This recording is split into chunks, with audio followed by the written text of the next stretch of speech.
पर कुरुक्षेत्र शो में मेहमानों द्वारा व्यक्त की गई राय और कमेंट्स उनके निजी विचार हैं। मेहमानों की राय को इंडिया टीवी या शो के होस्ट की राय ना मानी जाए। इंडिया टीवी का मकसद किसी भी व्यक्ति या वर्ग की भावना को ठेस पहुंचाना नहीं है।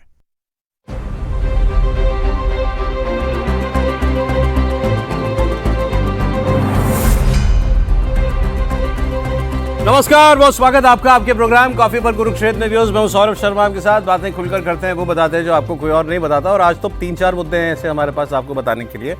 जल्दी भूमिका बता दूं, 4 मुद्दों पर आज हम आपके सामने बात करेंगे।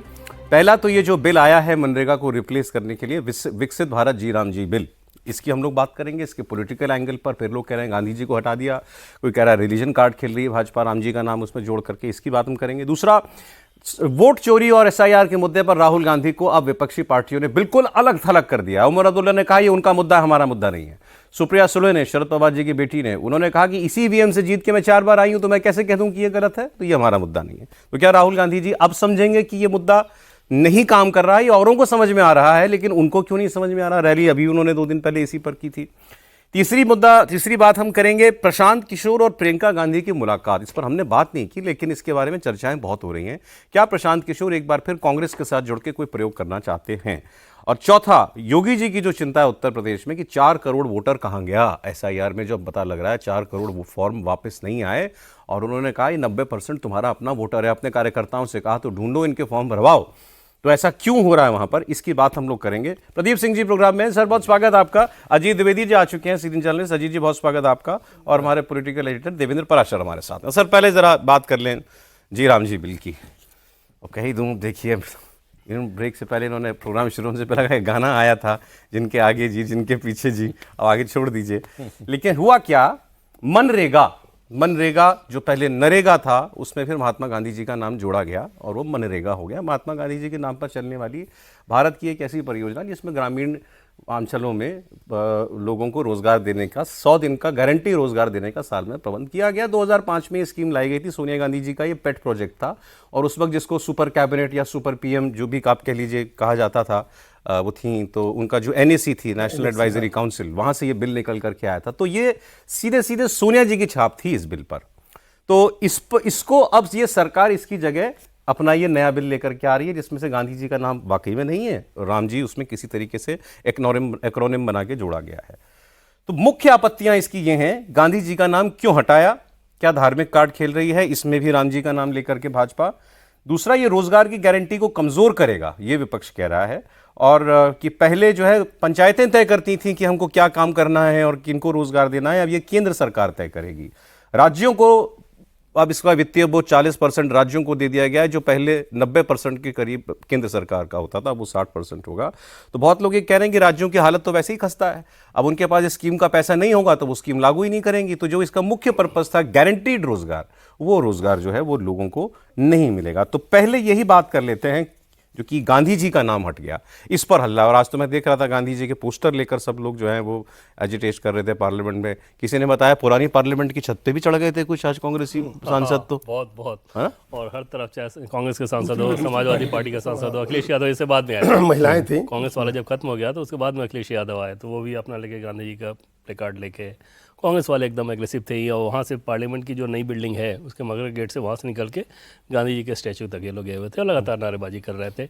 और एक तरह से आप कहें तो सौरभ एक्सपेक्टेड लाइन पे था। जबकि दूसरी तरफ आप देखेंगे पिछले वेडनेसडे को जब कैबिनेट की बैठक हुई थी जिसमें ये बिल आया था, तो उसमें पीएम मोदी ने पूज्य बापू कह के इतनी बार बोला कि कैबिनेट के मंत्रियों को ये भ्रम हो गया कि शायद इस बिल का नाम अब पूज्य बापू हो गया है। और बाहर निकल के वो लोग इस बात को चर्चा भी कर रहे थे, वो ये मान के चल रहे थे कि हाँ इस बिल का नाम पूज्य बापू हो गया। फिर हमने उस दिन चेक किया तो उसी दिन बता दिया कि नहीं, बिल का नाम ये नहीं है। पहले क्लियर करूं, बिल आज पेश हो गया, इसमें इसी बार पास भी हुआ। हाँ, इसलिए अभी हो जाएगा। व्हिप उसके लिए जारी व्हिप कराया गया उसी चीज़ के लिए कि भाई इसको पास करा लेना है। और इसके पीछे एक लंबा होमवर्क है, ऐसा नहीं कि आनंद फानन में लेके आया गया है। पिछले 2-2.5 साल से इस पर लगातार काम चल रहा था कि कैसे इसको इम्प्रूव कराना, यानी कि पिछली सरकार में ही। और उसके लिए जो ट्रिगर पॉइंट था उसमें 2 चीज़ें थी। एक तो बंगाल के 17 डिस्ट्रिक्ट में जो सर्वे कराया गया था मनरेगा को लेकर, पाया गया उसमें इतनी ज़्यादा विसंगति थी। जैसे कागज़ पे ही काम जो कहते हैं ना, वहाँ पे हर एग्जाम्पल वैसा ही दिख रहा था कि कोई काम नहीं और वहाँ पे उसके लिए पेमेंट किया जा रहा है, उसके लिए पेमेंट क्लेम किया जा रहा है। जहाँ पे इंसानों से काम होना चाहिए, रोजगार देना चाहिए, वहाँ मशीनों का इस्तेमाल करके तर्क दिया जा रहा है। तो ये सारी चीज़ें बहुत ज़्यादा थी। तो एक तो बंगाल के 17 जिले और दूसरा 23 राज्यों में ये कराया गया उसके बाद, और उन राज्यों में जो जो विसंगति पाई गई उसके बाद इसके स्ट्रक्चरल चेंज की जरूरत महसूस हुई। मैं डिटेलिंग में बाद में जाता हूँ। बात तो फैक्ट है कि गांधी जी के नाम पे योजना थी, अब गांधी जी नहीं है उसमें योजना में। अब गांधी जी और राम जी की तो तुलना कोई भी नहीं कर सकता, पागल भी नहीं कर सकता। तो क्यों गांधी जी को हटा करके, और अच्छा लोग ये कह रहे हैं कि आपने हिंदी, उर्दू, अंग्रेजी सारे अक्षर जोड़ करके, शब्द जोड़ करके किसी तरह इसमें राम जी फिट करने हैं। हाँ, इसमें कोई दो राय नहीं सौरभ। जैसे एक बात तो सही है ना कि क्योंकि एनएससी की योजना थी, यूपीए सरकार की लाई गई योजना, एनएससी का ब्रेन चाइल्ड था। तो इस योजना में चाहे आप जितना भी सुधार कर दें, कांग्रेस के लोग हमेशा ये क्लेम करते थे कि ये हमारी योजना है, और उनका वाजिब हक था। जाहिर तौर पर नरेंद्र मोदी सरकार को पॉलिटिकली इससे पीछे छुड़ाना था, उसमें तो कोई दो राय होना ही नहीं चाहिए कि भाई सोनिया गांधी यूपीए का स्टैंप हटे इससे। हाँ, वो हटे ना भाई कि ये हमारी योजना है, हम इसको। अब जैसे यूपीए सरकार में इस पे खर्च हुआ था लगभग 2.5 लाख के आसपास करोड़, 2.5 लाख करोड़ के आसपास इस योजना में पूरे 2005 से लेके 2014 तक। 2014 से लेके अब तक लगभग 8.5 लाख करोड़ रुपए खर्च किए जा चुके हैं। तो नरेंद्र मोदी सरकार को ये लगेगा ना कि हम इतना ज़्यादा पैसा खर्च कर रहे हैं अगर, तो ये और इतने सुधार के साथ आधुनिक ज़रूरतों के हिसाब से, जैसे 2005 में जब योजना बनी है तब गाँव की जो स्थिति थी, 2025 में गाँव की स्थिति वैसी नहीं है। तब गरीबी वाले लोग 25% थे, अब लगभग 4.5% हैं, ठीक, नाबार्ड के आंकड़े के अनुसार। अब विकसित भारत 2047 के तस्वीर अगर आप देख रहे हैं तो ग्रामीण भारत की जैसी तस्वीर होनी चाहिए, उस हिसाब से उनको इस योजना की जरूरत थी। तो जाहिर तौर पे गांधी जी कोई कांग्रेस पार्टी की मिल्कियत तो नहीं है, लेकिन नाम रहता तो क्लेम तो वही होता है, नाम तो वहीं से था। ये शुद्ध पॉलिटिकल डिसीजन है, वरना गांधी जी के नाम रहने से योजना में क्या फर्क पड़ना था। राजनीतिक लाभ की अगर बात छोड़ दें तो कौन सा ऐसा प्रावधान था कि गांधी जी का नाम होता तो वो प्रावधान गड़बड़ हो जाता है, और इस फॉर्म में कर देने के बाद वो प्रावधान लागू एक बात आपने क्लियर की कि हाँ, इसकी ओनरशिप लेने के लिए कि एक नई स्कीम हम लेकर के आए हैं, वो मनरेगा नहीं है जो पहले था, एक नई स्कीम नए उद्देश्यों के साथ ला रहे हैं, तो इसकी ओनरशिप हमारे पास आ जाए, वो उसके लिए किया गया। अब सर, गांधी जी क्या नहीं रह सकते थे दूसरी योजना के नाम में? देखिए, इस तरह की ग्रामीण रोजगार योजनाएं 1952 से चल रही हैं, अलग अलग समय पर अलग अलग नाम। राजीव गांधी के समय में जवाहर रोजगार योजना थी, जिसको सोनिया गांधी के समय, मनमोहन सिंह के समय ख़त्म किया गया, मतलब नाम बदला गया, और ये नरेगा फिर मनरेगा बना। पहले नरेगा था, वो भी बाद में ऐड हुआ है। हाँ, महात्मा गांधी ऐसा नहीं कि शुरू से कांग्रेस पार्टी 2009 में ऐड किया गया। हाँ, तो इसलिए जो है 2009 में चुनाव में फ़ायदा हो गया था, तो उनको लगा कि महात्मा गांधी का नाम जोड़ दें तो और फ़ायदा हो सकता है, गांव तक जाएगा। लेकिन वो अलग बात है। इस योजना का बीजेपी शुरू से विरोध कर रही थी, जब ये लागू की गई थी, आई थी तब से। और उसका कारण, सबसे बड़ा कारण ये था कि भाई सरकार का, टैक्स पेयर का इतना पैसा खर्च हो रहा है, कोई परमानेंट एसेट नहीं क्रिएट हो रहा है।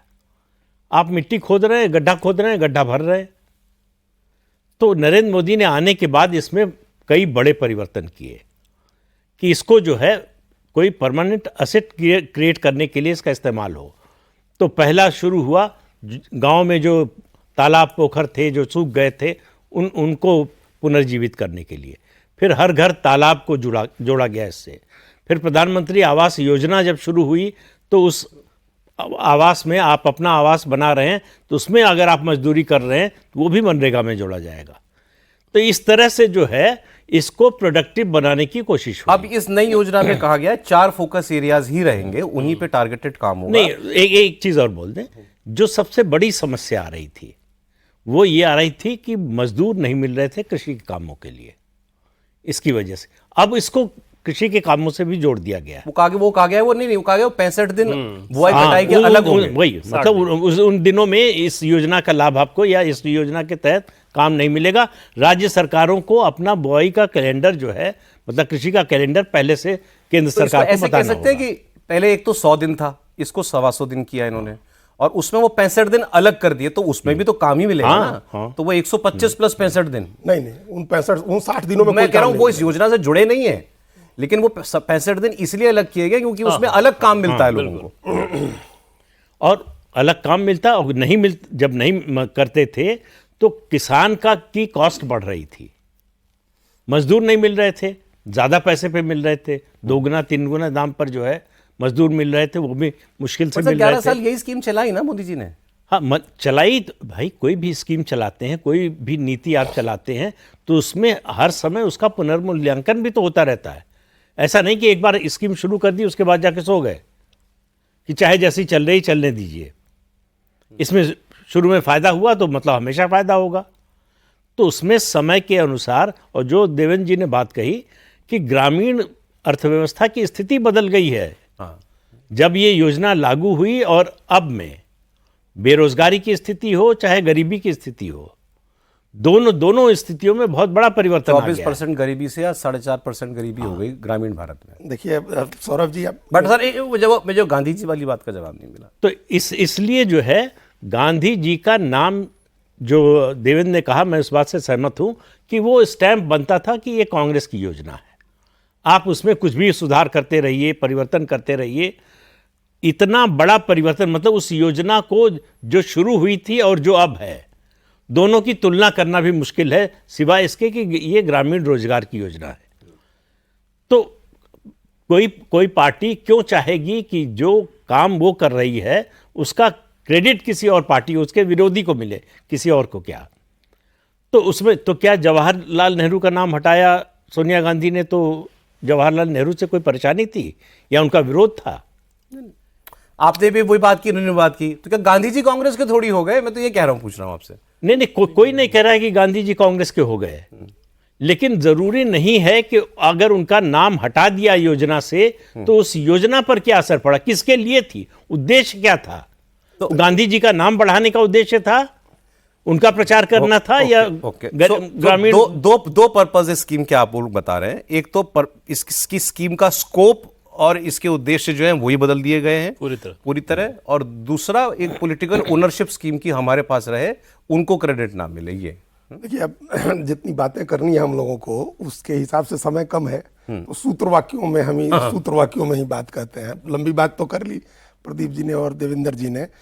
भाई महात्मा गांधी सबके हैं, आप कह रहे हैं कि वो सिर्फ कांग्रेस के तो नहीं है। एक बात तो लग रहा है कि बीजेपी मान रही है कि हमारे नहीं है, उनसे ज्यादा राम जी हमारे हैं। हाँ, यही लगता है। तो एक लाइन में एक सूत्र वाक्य हुआ कि भाई ठीक है सबके होंगे लेकिन राम जी हमारे ज्यादा हैं। ठीक है, तो हट गए महात्मा गांधी, राम जी आ गए। किस तरह से आए वो बताया उन्होंने, कैसे जोड़ा गया उसमें उर्दू और हिंदी संस्कृत सब जोड़ करके।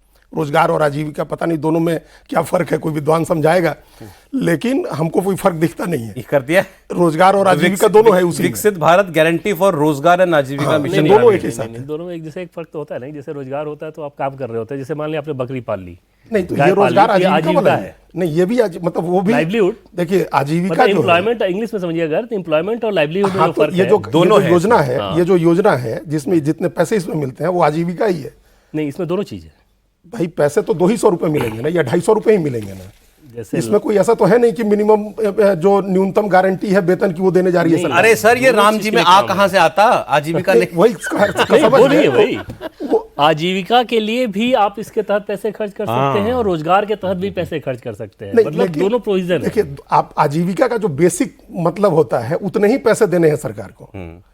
तो रोजगार और आजीविका दोनों उसमें डालने का ये इसलिए है क्योंकि राम बनाना था, तो मान लीजिए आपने राम बना दिया। राम जी नहीं, बिल्कुल नहीं। ऐसा है, आजीविका इससे पहले आप नहीं खर्च कर सकते थे उस मद में, अब कर सकते हैं। आजीविका मद में नहीं खर्च कर सकते थे, जिस मद में अभी खर्च कर। ग्राम पंचायत ने ये डिसाइड किया कि इन 10 घर के लोगों के लिए। नहीं, अब ग्राम पंचायत को तो डिसाइड ही नहीं करना है देवेंद्र जी। नहीं, अब उसमें भी कंफ्यूजन है। नहीं, कोई कंफ्यूजन, ये भी एक आपत्ति है ना। बिल्कुल नहीं, वो आपत्ति इस लिहाज से जताई जा रही है कि क्योंकि केंद्र सरकार ने 4 सेक्टर बांट दिया है।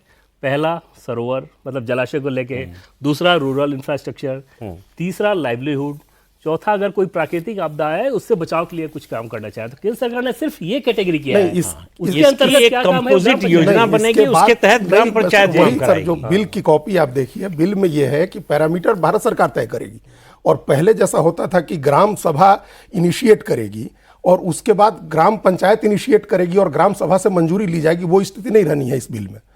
इस बिल में भारत सरकार के पैरामीटर के आधार पर तय होगा, जीआईएस बेस्ड काम होगा, सारा जो जियो टैगिंग होगी और ये तमाम जो भारत सरकार के डैशबोर्ड पर उसको अपलोड किया जाएगा और उसके बाद तब जा करके आपको मंजूरी लेकर के कराना है। एक तो बात उस टेक्निकलिटी में फंस के किसी को काम वाम नहीं मिलने जा रहा है। एक तो वो समझ लीजिए, पहले रोजगार कहिए चाहे आजीविका कहिए, कुछ भी कह लीजिए, वो मिलने नहीं जा रहा है किसी को काम वाम।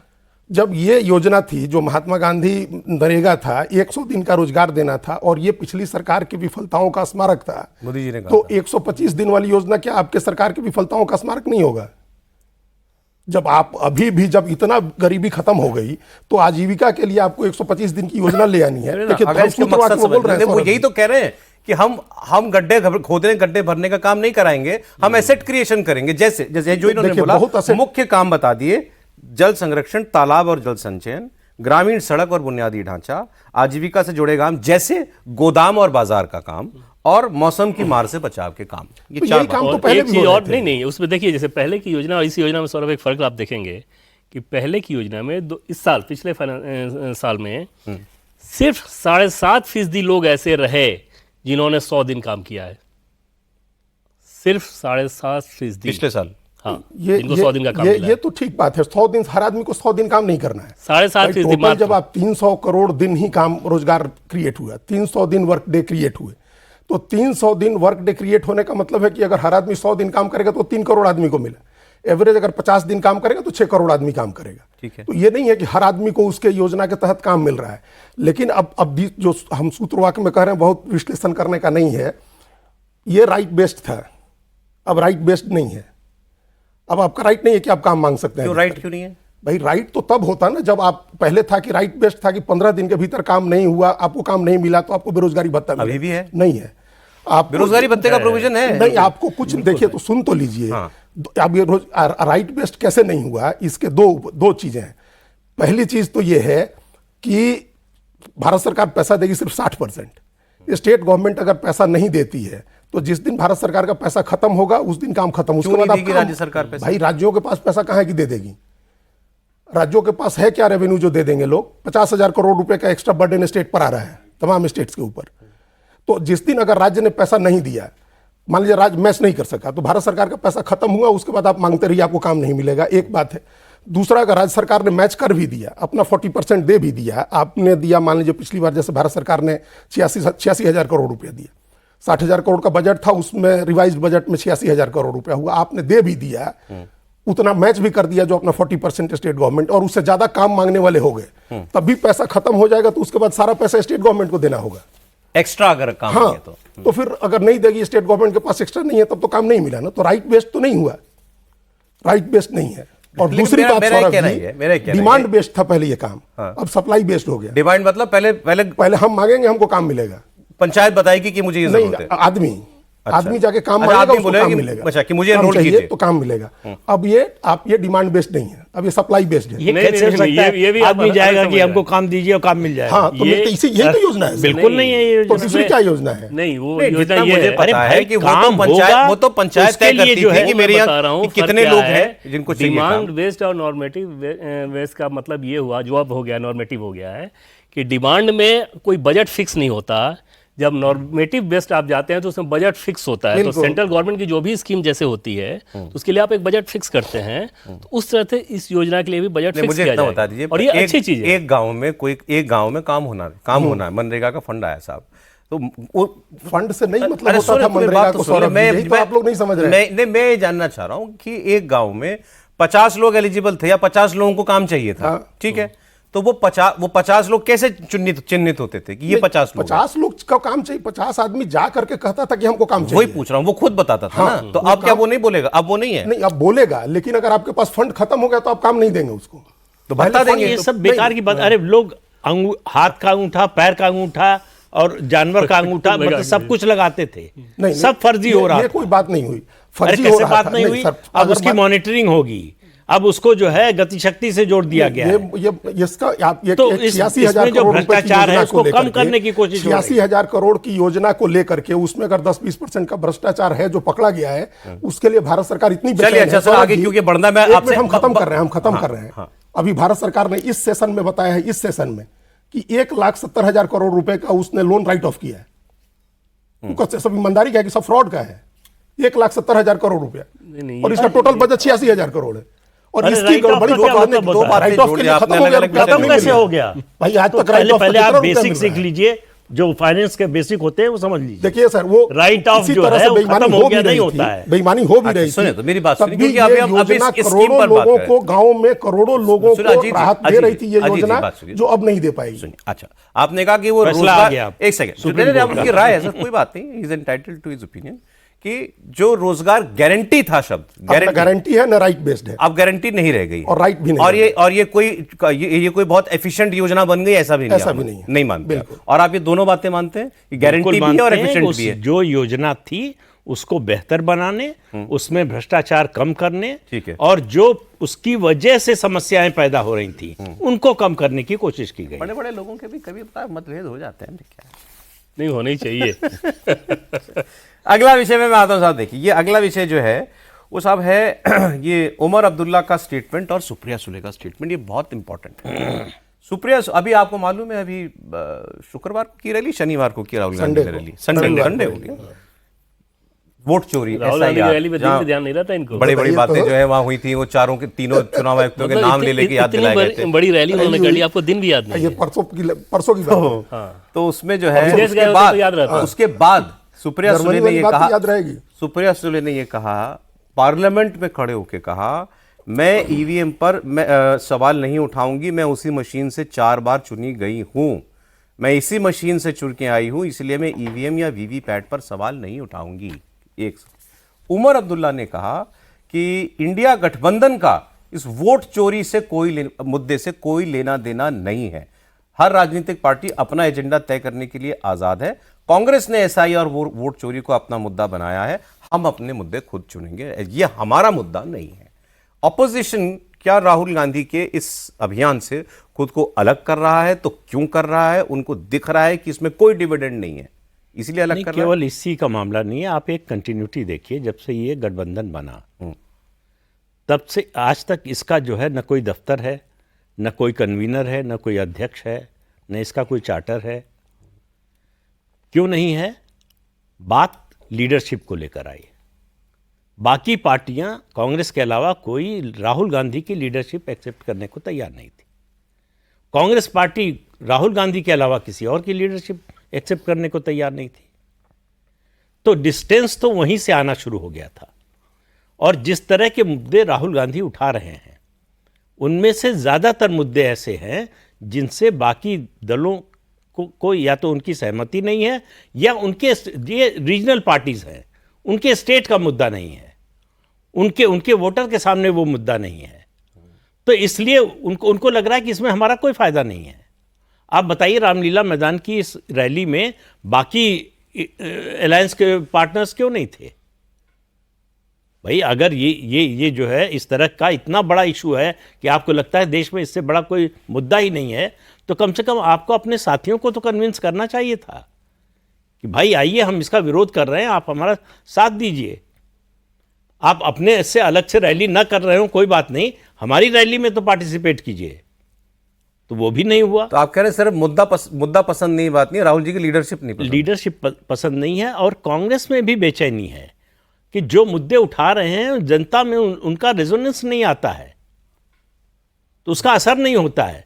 भाई, आपने ये मुद्दा उठाया, पहले बिहार में शुरू हुआ एसआईआर, तब उससे पहले ईवीएम का मुद्दा उठाया। ईवीएम का मुद्दा उसी दिन खत्म हो गया जिस दिन चुनाव आयोग ने मशीनें रखी अपने दफ्तर में और कहा कि आइए अपने एक्सपर्ट लेकर आइए, हैक करके दिखाइए। आप गए ही नहीं। फिर आप सुप्रीम कोर्ट गए, सुप्रीम कोर्ट ने भी आपकी बात मानने से मना कर दिया। फिर आप एसआईआर को लेकर जनता में गए, जब बिहार में शुरू हुआ सुप्रीम कोर्ट ने कोई रिलीफ देने से मना कर दिया। आखिर में जनता की अदालत में गए, वहां से जो नतीजा आया वो सामने है। तो उसके बाद जिन पार्टियों को थोड़ा शक भी था कि इस मुद्दे का असर हो सकता है, उनको भी लगा कि इस मुद्दे से कोई फायदा नहीं है, टाइम और एनर्जी दोनों का वेस्टेज है। लेकिन राहुल गांधी और उनके साथी जो कांग्रेस में हैं, वो इस बात से कन्विंस नहीं। उनको लगता है कि नहीं, ये मुद्दा है, हम उठाते रहेंगे तो इसका असर होगा, वो नहीं छोड़ने तो, वाले इसको। लेकिन अभी तक जो लोग सहमत नहीं थे वो चुप थे, अब बोलना शुरू कर दिया है। ये फर्क आया है। उमर अब्दुल्ला और सुप्रिया सुले की ये बात बोलना, ये मतलब है कि वो अपने को डिस्टेंस कर रहे हैं उस मुद्दे से। सर, आप कैसे देखते हैं? नहीं, देखिए, इसमें दो बातें हैं। एक तो सबसे इंपॉर्टेंट बात यह है कि राहुल गांधी अब अपने ही एक बनाए एक ट्रैप में फंस गए हैं, एक उस जाल में फंस गए हैं। अब उससे चाह करके भी उससे नहीं निकल सकते हम। उन्होंने एक समय जब लगा वो कई चीज़ें आजमाते रहे लोग। एक आपको याद करिए कि पहले कितने चुनावों में चुनाव हारने के बाद राहुल गांधी ने सामने आकर के कहा कि हम हार कबूल करते हैं, एक्सेप्ट करते थे हार आकर के सामने कैमरे पर।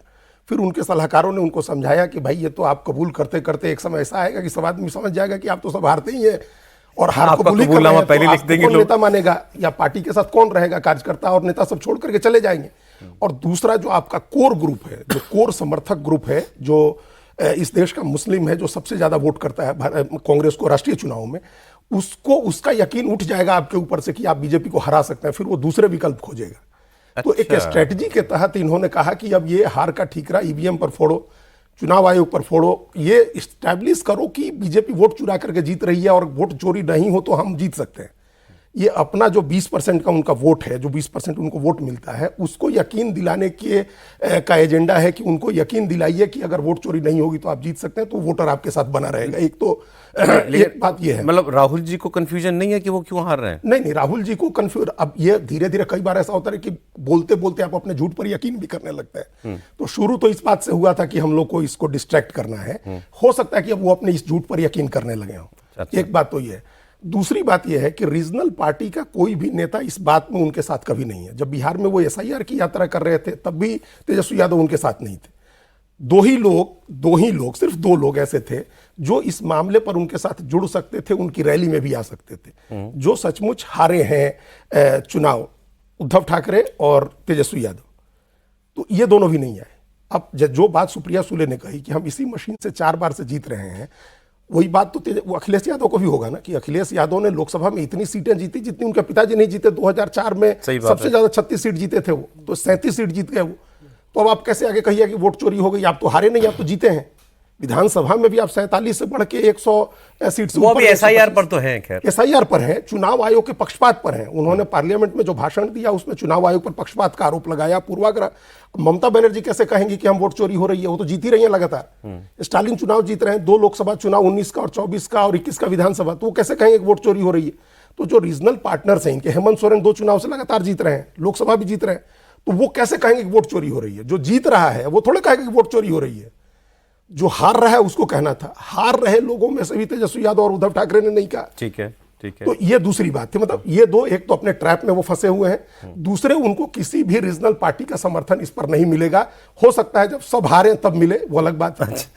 अब ये जो मुलाकात है कि आप लोग क्या क्या सुन रहे हैं? आप तो नेताओं से बात करते हैं, प्रियंका गांधी और प्रशांत किशोर की मीटिंग हुई है। इससे पहले सौरभ इस चीज़ में बताऊं कि मुझे डाउट है कि शायद प्रियंका गांधी भी इस बात से सहमत नहीं होंगी। मैं किस आधार पे कह रहा हूँ कि पहली बात तो कि नहीं बोल नहीं रही है इस वाले मामले में, इस एसआईआर वाले को लेकर। मैं किस आधार पे डाउट में कह रहा हूँ कि जब वो हाउस में जब अमित शाह बोल रहे थे तो राहुल गांधी का जो बॉडी लैंग्वेज था, जो इशारा था, जो इन्वॉल्वमेंट था, प्रियंका गांधी भी उस समय हाउस में मौजूद थी, वो एक पॉलिटिकल डिबेट के तौर पे इसको ज़्यादा ले रही थी। और जब वहाँ से दोनों बाहर निकले सौरभ, राहुल गांधी ने बाइकआउट करके, तो राहुल गांधी ने जब ये बोलना शुरू किया कि गृह मंत्री काँप रहे हैं, ये वो सारी चीज़ें, प्रियंका गांधी उनके साथ थी, वो थोड़ा सा साइड हटी।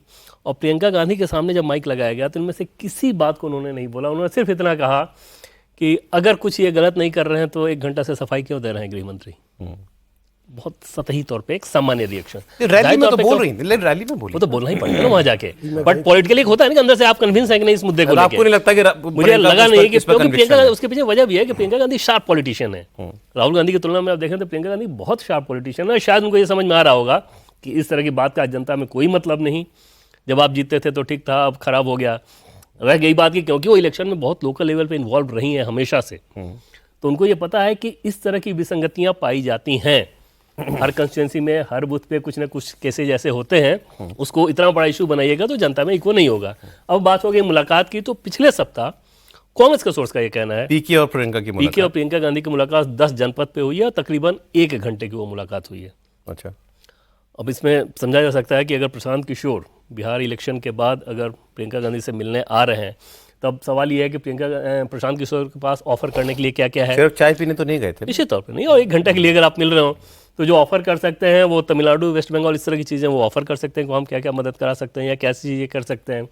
दूसरी चीज़ कि उनको जो रिक्वायरमेंट है, जो कि कांग्रेस को भी अब रिक्वायरमेंट हो जाएगी कि बिहार में आपका कुछ नहीं हो रहा है, तो आइए फिर हम हमारी लाइन पे चलिए फिर ऑल्दो चलते लेकिन हैं। वो कह चुके हैं कि अब मैं ये चुनावी रणनीतिकार का काम अब नहीं करूंगा कभी। नहीं, वो ये कर उन्होंने रहे हैं। कहा वो था। तो कहने के लिए नहीं, होता है अभी ना कर रहे हैं। ऑफिशियली, हाँ अभी बाकी चुनाव रणनीतिकार का काम उन्होंने छोड़ा नहीं, आईपैक छोड़ दिया है। बिल्कुल। और अभी भी वो विजय के लिए जो टीवी के है, तमिलनाडु की पार्टी है टीवी के, उसके लिए स्ट्रेटजी का काम कर रहे हैं। विजय तो कह रहे हैं बीजेपी के साथ अलाइन है। नहीं, अभी कोई अलाइन नहीं है। सबसे गुफाबाजी ज्यादा होता है वो अलाइन बीजेपी ने अलग, वो तो कोशिश फिर बहुत की साजिश थी। थ्योरी, कॉन्स्पिरेसी थ्योरी हर जगह चलती रहती है, जो इनके लिए भी चल रही थी कि बिहार में ये अलाइंड है। इस मुलाकात में इसका बैकग्राउंड भी एक कांग्रेस के ही सोर्स कह रहे हैं कि एक बैकग्राउंड ये है कि कृष्णा अलावरू ने पहले मुलाकात की प्रशांत किशोर से, और कृष्णा अलावरू की मुलाकात के बाद एक मुलाकात संभवतः, हम उसकी पुष्टि नहीं कर रहे, लेकिन कांग्रेस के ही सोर्स बिहार के कह रहे हैं कि केसी वेणुगोपाल से भी हुई, तब जाकर के प्रियंका गांधी के साथ ये लोग बैठे। और वो 10 जनपद पे हुई है, हाँ, सोचिए 10 जनपद पे हुई है। सोनिया गांधी के यहाँ हुई है, जो सोनिया गांधी ने अपने बहुत ही क्लोज 3 या 4 लोगों के बीच में कहा हुआ है कि ये बीजेपी का मूल है, ये कहा हुआ है सोनिया गांधी ने कि ये बीजेपी का मूल है। बीजेपी का मूल है। हाँ, आज से 7-8 साल पहले की बात है। तो उनके यहाँ हुई है मुलाकात ये, तो उसके पहले एक बैकग्राउंड बना है। ऑफर करने की बात है कि ऑफर यूपी इलेक्शन उन्होंने ऑफर किया है कि यूपी इलेक्शन में हम आपको आपकी मदद करेंगे। लेकिन जो कांग्रेस के लोग कह रहे हैं उसमें 2 बातें, एक जो देवेंद्र जी ने कही कि बिहार में कैसे करेंगे हम लोग, बिहार आप आइए, और एक एक संभावना बिहार में ये बन रही है कि जैसे अब आरजेडी की स्थिति रहेगी 5 साल के बाद बहुत खराब, लालू यादव मान लीजिए नहीं रहते हैं, एकदम और असक्त हो जाते हैं या नहीं रहते हैं, और तेजस्वी से संभलेगा नहीं, और नीतीश कुमार भी सीन से हट जाएंगे, तो एक संभावना कांग्रेस के लिए बनती है, अगर प्रशांत किशोर आते हैं पुराना वोट लेकर के, तो वो खड़ा कर सकते हैं। एक तो ये ऑफर क्या वो है। पार्टी में मर्ज करेंगे, ऐसी बात पार्टी मर्ज करने की बात, या कांग्रेस वो आके कांग्रेस ही संभाल ले तो पार्टी अपने आप खत्म हो गई। और दूसरी बात उनको लेकर के ये कांग्रेस की तरफ से कहा गया है कि पहले कुछ और प्रूव करके दिखाइए आप। ठीक है। तो ये अभी अप्रैल मई में कुछ प्रूव करके वो अभी दिखाएं। देखिए जी ने जो कहा 1 मिनट कि वो राजनीतिक रूप से सक्रिय नहीं रहने को लेकर लालू गांधी का, बाकी लालू यादव जी दीर्घायु हो। हाँ, वही हम लोग हाँ, कह वो रहे बात हैं, है कि हाँ, वो मतलब वो राजनीतिक रूप से पॉलिटिकली और इररिलेवेंट irrelevant हो जाए, असक्त हो जाए। हम नहीं कहा कि अब बैठ जाए, और अभी बैठे भाई हुए हैं। देखिए, पीके साहब का चुनाव भी बिहार का चला गया, 5 साल बाद ही आएगा, तो जो भी काम करना है चले वहाँ वो करेंगे। कांग्रेस के लिए आगे वाले वक्त में क्या दिखाई दे रहा है? बंगाल का चुनाव है तो बंगाल में कुछ नहीं भाजपा के पास, अभी कांग्रेस के पास, और ममता जी का चुनाव पिछला पीके ने लड़वाया था, तो क्या वो कांग्रेस के साथ मिलकर लड़ेंगे, ममता जी के खिलाफ खड़ा करेंगे कांग्रेस को? एक बात ये। दूसरा, यूपी का चुनाव रह जाता है सर। यही 2 मुख्य चुनाव हैं जहाँ पीके कुछ कर सकते हैं। पीके प्लस कांग्रेस कुछ बनता है क्या? मुझे तो दिखाई नहीं देता। रणनीति बनाने की बात अलग है, पॉलिटिकल ज़मीन पर पीके के पास बिहार में जब कुछ नहीं था, उत्तर प्रदेश में क्या है? और एक बार वो कांग्रेस का काम देख चुके हैं 2017 में, जो खाट पर चर्चा जो है करा चुके हैं, सारी खाट उठ गई। अच्छा, वो उनका ही था। उन्हीं का उस समय तो वही लड़ा रहे थे। तो इसलिए पीके ऐसा चुनाव लड़ाना, कोई टीम का मैनेजर हो, कोच हो, कोच होना एक बात है, प्लेयर होना एक बात है। बिल्कुल सही। अगर कोच प्लेयर बनना चाहेगा तो उसका फेल होना तय है, मतलब उसमें कोई इफ एंड बट नहीं है, कोई मतलब भविष्यवाणी की जरूरत नहीं है। तो प्रशांत किशोर को समझ में आया कि मैं चुनाव लड़ा सकता हूं, जिता सकता हूं, तो मैं खुद क्यों नहीं जीत सकता। तो उनकी गलतफहमी बिहार के लोगों ने दूर कर दी। 99% सीटों पर जमानत जब्त हुई है।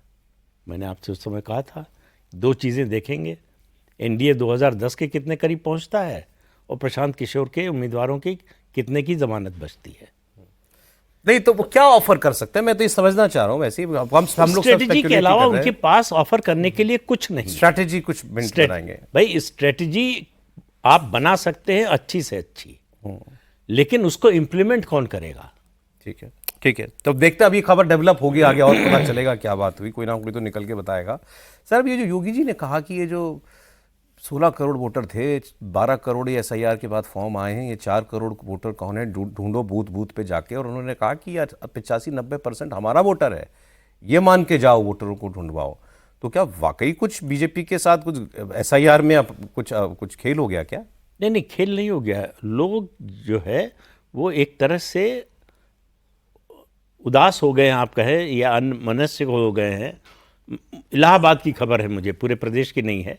इलाहाबाद में जो गेटेड सोसाइटीज़ हैं उनमें BLO जो है फॉर्म दे कर आया, वो वापस नहीं लौटा।